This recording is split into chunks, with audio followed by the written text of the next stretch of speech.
Nah, jadi jelas di sini bahwa ketuhanan yang Maha Esa bukan sekedar pilar negara, tapi lebih dari pilar negara, merupakan dasar negara. Apa beda pilar dengan dasar? Pilar itu kan cuma tiang. Nah, tiang itu bisa dirubuhkan, bisa diganti kapan saja. Nah, sedangkan dasar itu fondasi, sangat mendasar sekali, sangat fundamental sekali.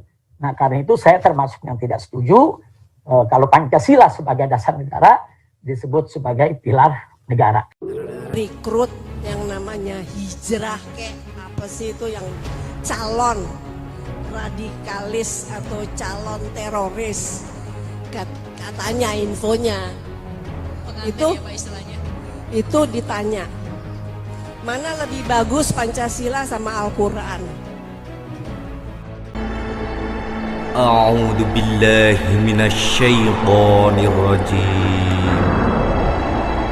Bismillahirrahmanirrahim.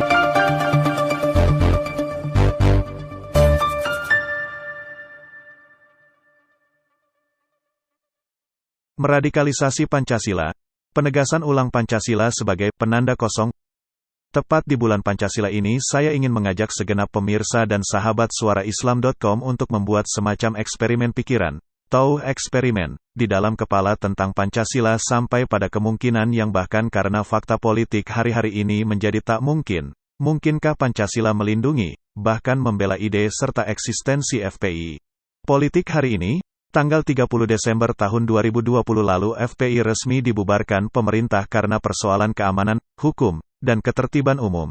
Namun, sulit bagi nalar publik untuk menyampingkan tebalnya alasan politis di balik pembubaran tersebut. SKB 6 Menteri itu bisa dikatakan sebagai ujung dari rentetan manifestasi dari ketakutan berlebih pemerintah terhadap indikasi menguatnya radikalisme Islam saat Pilkada Jakarta 2017 yang dipelopori Habib Rizik Syihab, HRS, dengan FPI-nya, bahkan sebelumnya, sehabis konflik dan konfrontasi dalam politik elektoral itu sampailah mengharuskan pemerintah membentuk sebuah badan yang menjaga Pancasila. Artinya, bagi pemerintah, menghadirkan kembali Pancasila secara formal institusional adalah solusi dari problem radikalisme Islam yang notabene-nya dinilai dapat membahayakan Pancasila. Dengan menyeret Pancasila masuk dalam politik praktis, day-to-day politics, itulah kita melakukan eksperimen pikiran. Pancasila mesti diuji bincangkan juga ketika FPI, menariknya, pada kenyataannya sama sekali tidak pernah menolak Pancasila, malah rutin mengonfirmasi pentingnya Pancasila. Yang mungkin bisa dipersoalkan adalah saat Pancasila diarahkan dalam kerangka kesesuaian dengan ajaran Islam, bahkan HRS kerap memosisikan Pancasila sebagai elemen dalam hegemoni politik Islam.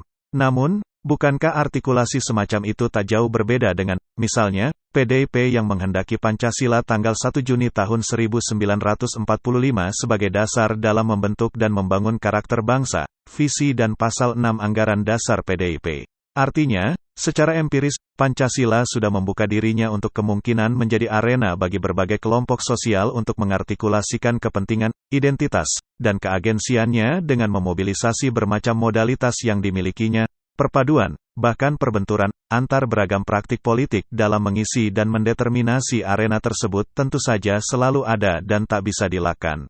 Dengan kata lain, konflik dan konfrontasi memperebutkan hegemoni atas konstruksi Pancasila akan terus-menerus menampil, bahkan cenderung kasar, seperti politik hari-hari ini. Tepat di titik itulah, Pancasila mendapatkan pujian sekaligus kritikan. 2. Fungsi Pancasila. Pancasila mesti dipuji karena kedudukannya sebagai penjaga persatuan Indonesia. Hal ini penting ditekankan bahkan sedari awal motif perumusannya. Dalam sidang-sidang BPUPK-PPK jelas bahwa Pancasila adalah sebuah konsepsi ideal hasil dari suatu perjanjian politik yang diadakan dalam rangka menjamin persatuan nasional dari suatu entitas politik bernama Indonesia yang merdeka. Mula-mula argumentasi itu tampak dalam rangka suatu kebutuhan politik, kita bersama-sama mencari persatuan filosofise Grundslag, dasar falsafah, mencari satu weltan saung, pandangan dunia, yang kita semua setuju, yang menjadi dasar Indonesia merdeka. Soekarno, tanggal 1 Juni tahun 1945. Jadi, Pancasila muncul dan perlu ada sesungguhnya untuk mengakomodasi kepentingan-kepentingan praktis, yakni sebagai syarat minimal yang menandakan pendirian suatu negara modern baru serta menjadi pandangan bersama yang mampu mempersatukan dan dapat diterima semua golongan. Posisi Pancasila sebagai instrumen persatuan terus berlanjut di sepanjang sejarah pendirian Republik ini. Pertama, ketika disepakatinya Piagam Jakarta untuk mengakomodasi keberatan golongan Islam atas Pancasila tanggal 1 Juni tahun 1945.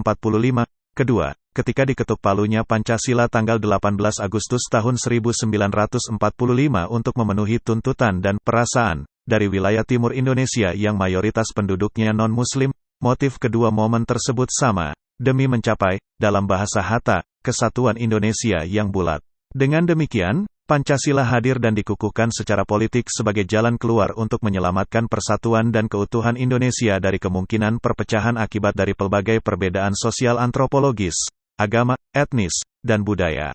Maka, dalam komposisi seperti itu, begitu berlebihannya langkah penyingkiran FPI dengan dalih atas nama Pancasila, padahal Pancasila justru memungkinkannya diberi ide FPI tentang dirinya. Biarkan FPI ada sebagai bagian dari kemajemukan Indonesia. Apabila politik kekerasannya mengancam perbedaan, biarkan hukum, bukan politik, yang nanti memvonisnya. Dengan cara pandang yang demikian, dan dalam upaya melepaskannya sebagai klaim atau penjamin kekuasaan siapapun, Pancasila dipastikan akan kembali pada fungsi utamanya yang luhur seperti amanat Soekarno tanggal 1 Juni tahun 1945, yakni sebagai penanda persatuan dan pengikat beraneka macam perbedaan. Demikian mudah-mudahan bermanfaat. Wallahu a'lam bishawab.